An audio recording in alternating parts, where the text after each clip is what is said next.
Hello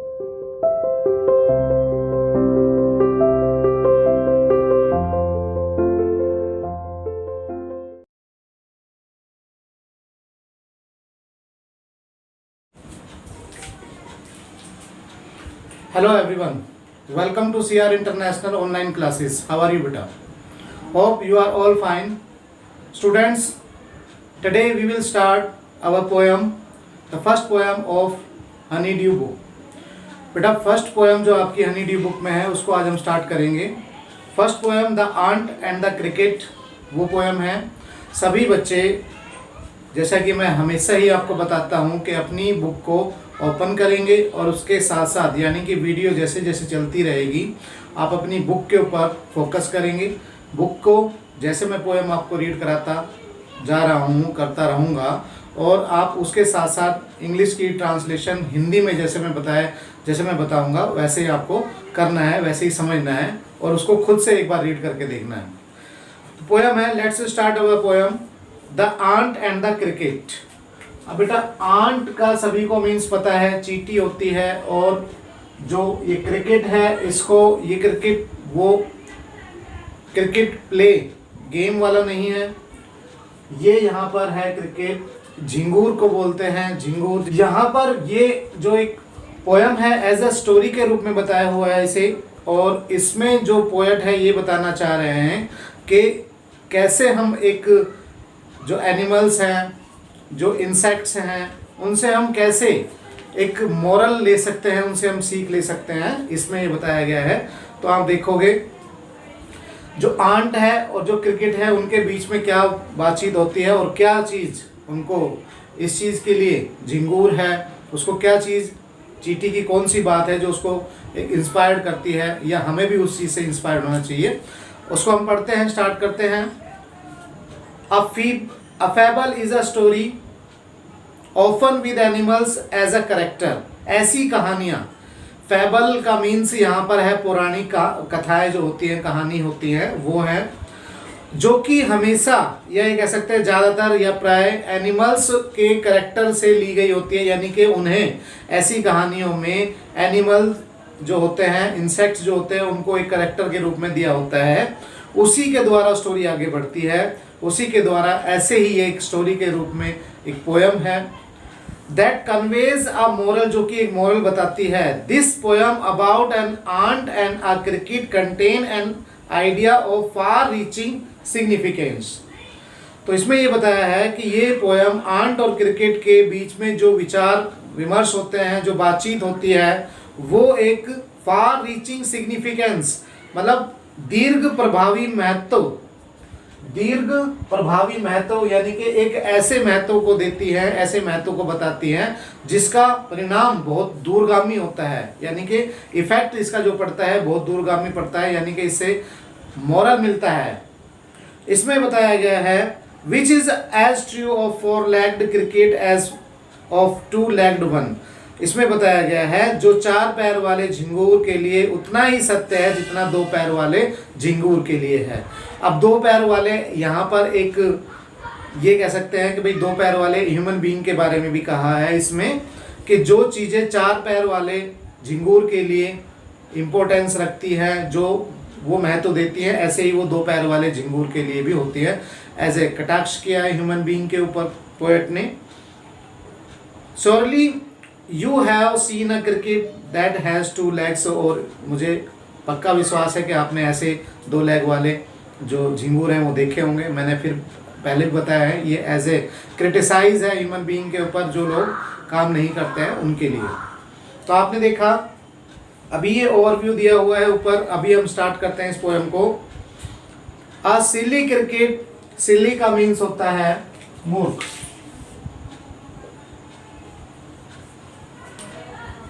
a silly cricket accustomed to sing, एक जो मूर्ख क्रिकेट है, झिंगूर है, जो कि व्यस्त रहा, अकस्टम व्यस्त रहा किसमें, गाना गाने में. Through the warm sunny month of gay summer and spring, यानी कि समर का मौसम हो, स्प्रिंग का बसंत का मौसम हो, वह क्या करता रहा, उस गर्म वाले मौसम में जिसमें गर्मियाँ थी, बसंत थी, उसमें गाना गाने में व्यस्त रहा, उसके अंदर ही वो बिजी रहा। Begin to complain when he found that at home. अब वो कहता है कि उसके बाद जैसे ही वो घर जाता है या घर पहुंचता है घूमने के बाद ऐसे मौसम में, तो घूमने के बाद जब वो घर पहुंचता है तो उसके पास खाने के लिए कुछ भी नहीं है, खाली घर को देखता है। जब वो पाता है तो कंप्लेंट करना शुरू करता है, his cupboard was empty. Cupboard अलमारी, जब जहाँ पर वो अपना खाना रखता है वहाँ पर जाकर देखता है कि उसके पास खाने के लिए कुछ भी नहीं है। एंड विंटर वॉज कम, और सर्दियाँ भी आने वाली है, सर्दियों में उनको खाना नहीं मिलता है या बहुत कम हो जाता है खाना। Not a crumb to be found. Crumb का मीन्स है रोटी का एक टुकड़ा, यानी कि खाने की कोई भी वस्तु उसे नहीं मिली। On the snow covered ground, अब क्या हुआ कि सारा जो वहाँ पर एटमॉस्फेयर था सर्दियों का हो गया, बर्फ पड़ने लगी। Not a flower could he see, अब ऐसा हो गया कि झिंगुर जो होता है जहाँ फ्लावर से, पेड़ पौधों से नए पत्ते आते हैं वहाँ से कुछ खाने के लिए लेता है, वो वहाँ पर नहीं ले पाता, बर्फ गिरी हुई है, इसके कारण वो कोई भी चीज़ वहाँ पर नहीं खाने के लिए प्राप्त कर पाता। इसीलिए वो अपना जो भोजन है वो स्टोरेज कर लेते हैं, और वो स्टोरेज उनका गर्मियों और बसंत ऋतु में होता है, और ताकि वो सर्दियों में बचाकर रख सके अच्छे से उसको, यानी कि रख कर उस मौसम में जब खाना नहीं मिलता है तब उसका यूज कर सके। Not a leaf on a tree, अब वो देखता है कि पेड़ों के ऊपर एक भी पत्ता नहीं है। ओ व्हाट विल बिकम से द क्रिकेट ऑफ मी। अब वो अपने आप से कहता है कि ओ अब मेरा क्या होगा, यानी कि जब वो पत्ता एक भी पेड़ पर नहीं देखता है तो वो कहता है कि अब मेरा क्या होगा, यानी कि अब वो कहाँ से अपना भोजन प्राप्त करेगा। ये स्टैंजा फर्स्ट था। सेकंड स्टैंजा में आते हैं हम। At last by starvation of famine made bold. अब वो कहते हैं स्टारवेशन का होता है इसका मीन्स होता है बहुत ज्यादा भूखे मरना। स्टारवेशन भूख से मरना, बहुत ज्यादा भूख लगना भी कह सकते हैं। फैमिन का मीन्स होता है अकाल।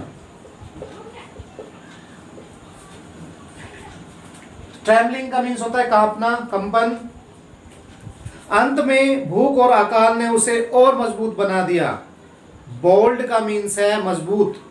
All dripping with weight and all trembling with cold. अब वह पूरी तरह से बरसात में भीगा हुआ, सर्दी से कांपता हुआ, कांपना। अब वह बरसात में भीगता हुआ, सर्दी में कांपता हुआ कहां पर जाता है उसके बारे में बताया है। Away he set off to a miserly aunt. वह वहां पहुंचता है जहां पर बेचारी कह सकते हैं या कंजूस कह सकते हैं। माइजर का मीन्स होता है कंजूस। तो वो उस आंट के पास जाता है, चींटी के पास जाता है। क्यों जाता है? To see if to keep him alive, कि उसे वो जीवित रख सके, यानी कि उसे रहने के लिए, जीवित रहने के लिए उसे कुछ खाने को दे। ही वुड ग्रांट, वह उसे मांगने के लिए जाता है, यानी कि वो सोचता है कि वह उसके पास जाएगा और मांगेगा खाने के लिए। हिम शेल्टर फ्रॉम रेन, एक तो उसे रहने के लिए, यानी कि जैसे बरसात हो रही है उसे रहने के लिए आश्रय दे, उसे जगह दे। एंड माउथफुल ऑफ ग्रेन, और खाने के लिए, माउथफुल का मीन्स यहाँ पर आया खाने के लिए। और ऐसी बारिश के अंदर जहाँ कहीं पे भोजन नहीं है उसे खाने के लिए उसे खाना दे, यानी कि उसे अनाज दे या फिर जो भी कुछ खाता है उसे वो दे। He wished only to borrow, वह वो सिर्फ ये कहता है, वह ये कह रहा है। बोरो का मीन्स होता है उधार लेना, उधार लेना।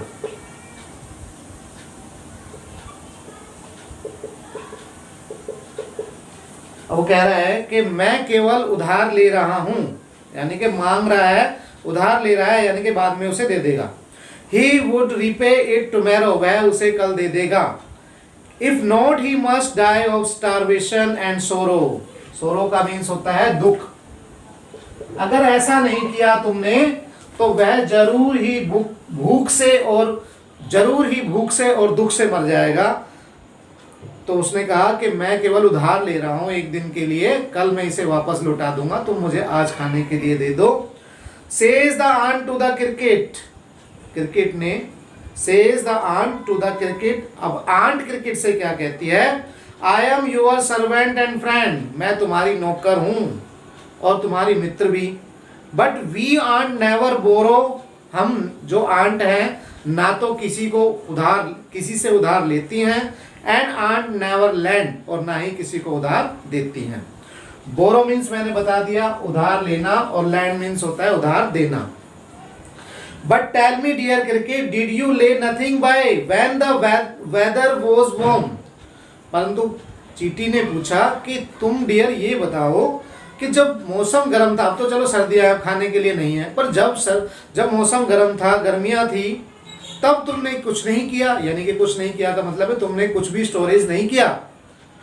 Coat the cricket not I, quoth मतलब कहना, उसने कहा नहीं, मैंने ऐसा नहीं कहा, यानी कि नहीं किया, मैंने ऐसा नहीं किया, यानी कि उसने कोई भी चीज बचाकर नहीं रखी ताकि सर्दियों में काम आ सके। अब उसका रीजन बताता है किस वजह से नहीं किया उसने। My heart was so light, वो कहता है कि मेरा हृदय बहुत प्रसन्न था, खुश था। That I saying day and night, इसलिए मैं दिन रात गाता रहता। फॉर ऑल नेचर लुक्ड गे, और प्रकृति मुझे बहुत सुहावनी लग रही थी, ये कह सकते हैं कि बहुत खुशी प्रदान कर रही थी मुझे। यू सेइंग सर यू से, तुमने कहा कि तुमने गाना गाया, गाना गाते रहे।